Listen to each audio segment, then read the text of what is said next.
Well, hello you gorgeous mother truckers.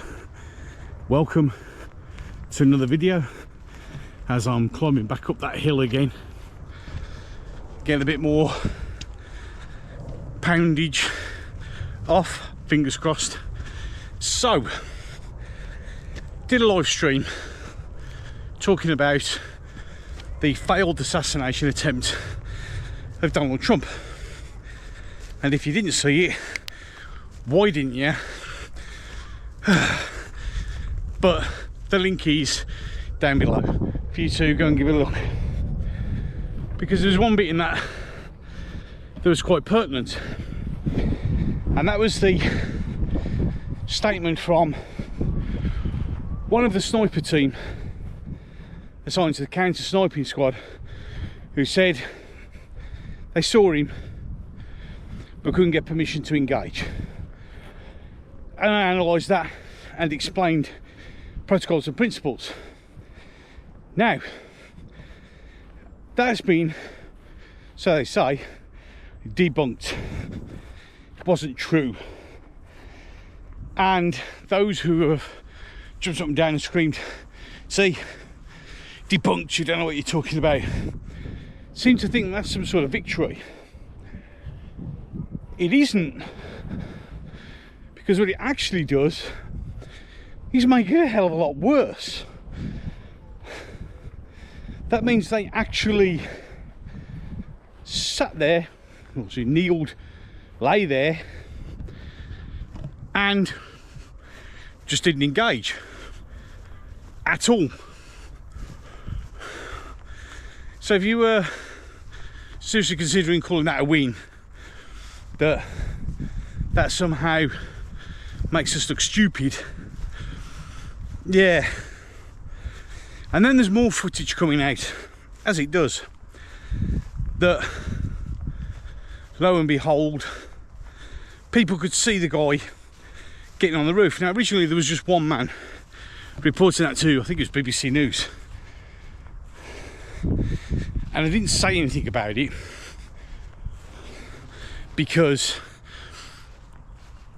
one person, unverifiable, have to be careful. So it then transpires that there's videos of loads of people pointing out to the fact there's a bloke climbing on the roof, the bloke has a rifle,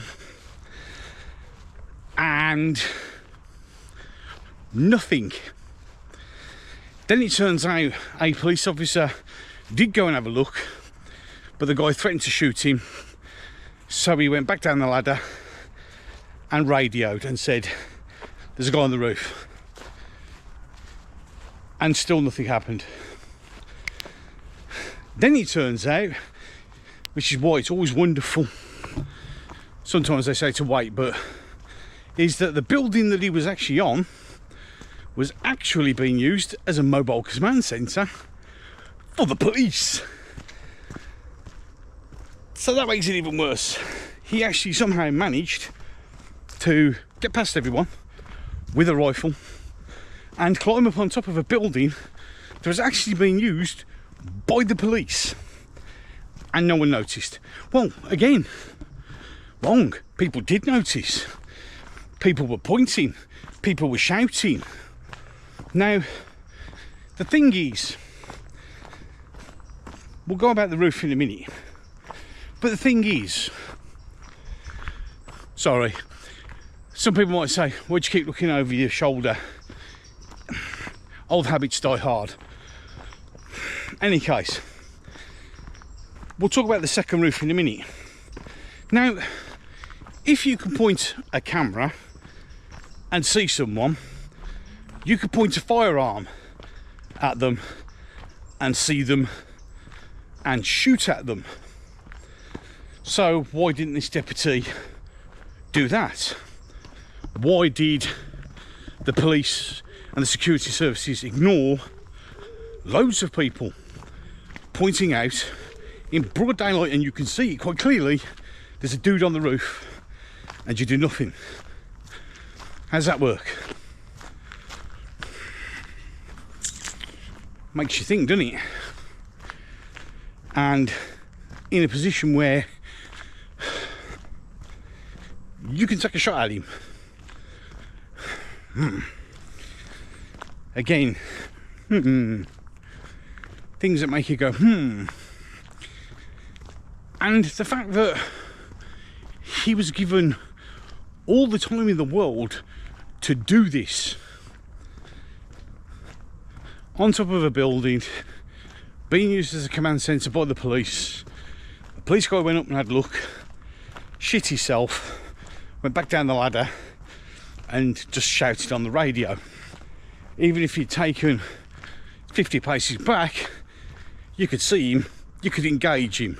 So why didn't you? You see, the more people go, oh, well, you see, the more questions it raises.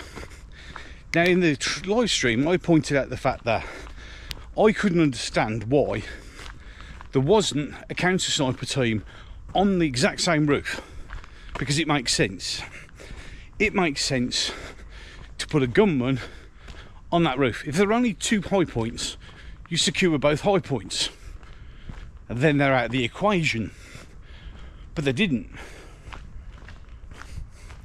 And as I said, the alleged report from one of the snipers has been debunked. Left people who are just jumping up and down, no, see, you're all wrong.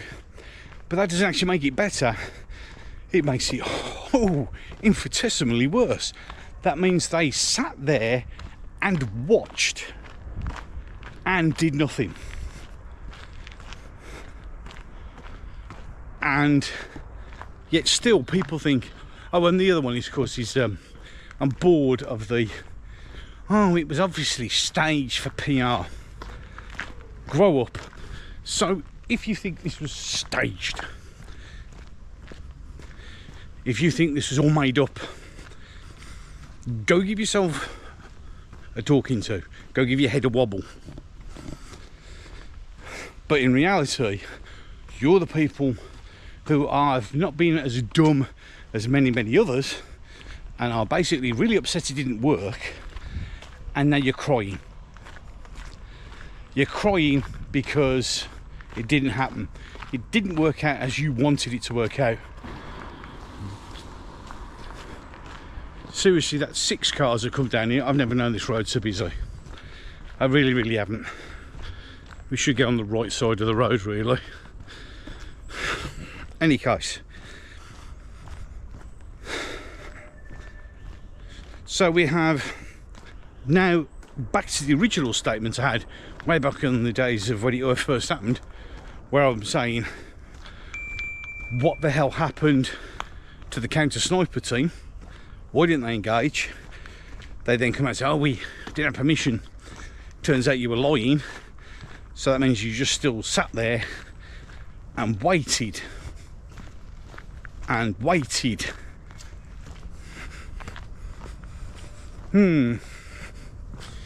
Strange.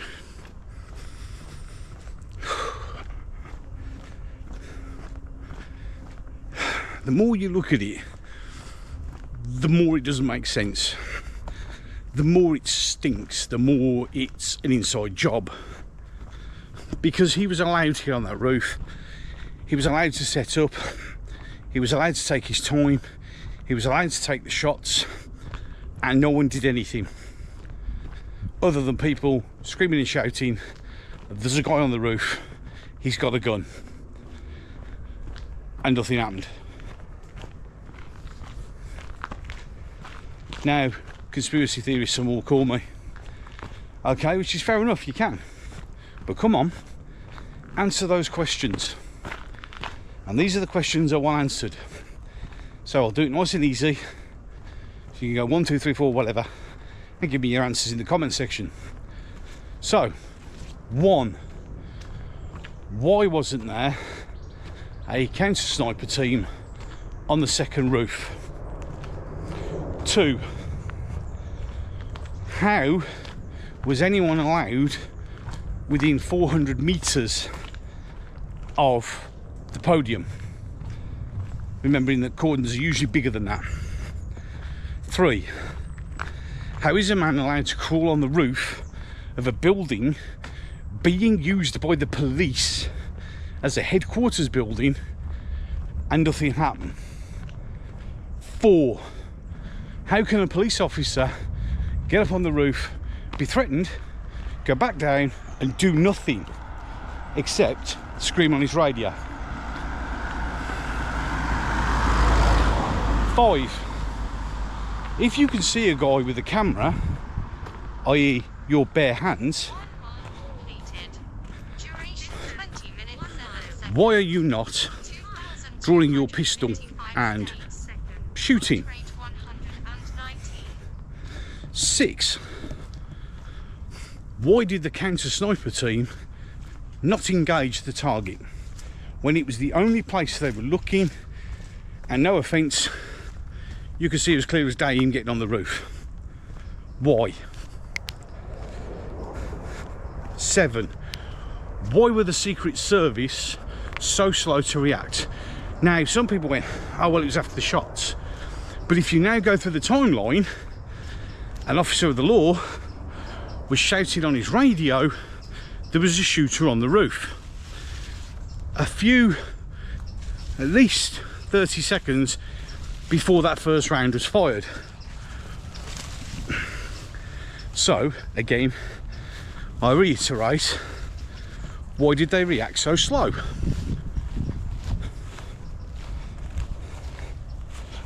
8, lots of questions, you see, that we need to work for the answers. Why did it look like at least 3 of the Secret Service agents, and they're not being sexist, but they were all female, clearly had absolutely no idea what to do? There you go. Those 8 will do to start with. Answer those questions genuinely. That's what the comment section is. I've done it. So there's 8 for you. Please, and I'm not going to judge you, I want you to give me your honest answers and see if we can work it out amongst ourselves, because those 8 questions, if any one of those was done correctly or wasn't done, just one of them, this would never have happened.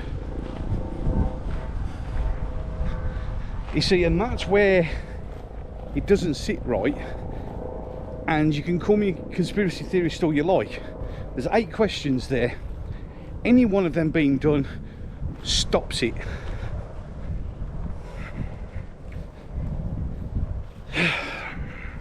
It's a mad world we live in. It's a mad world we live in. Any case, now I've posed you those questions, I'm done. So, until the next one. This once great nation, eroded by time, with its crushed population just towing the line. There are no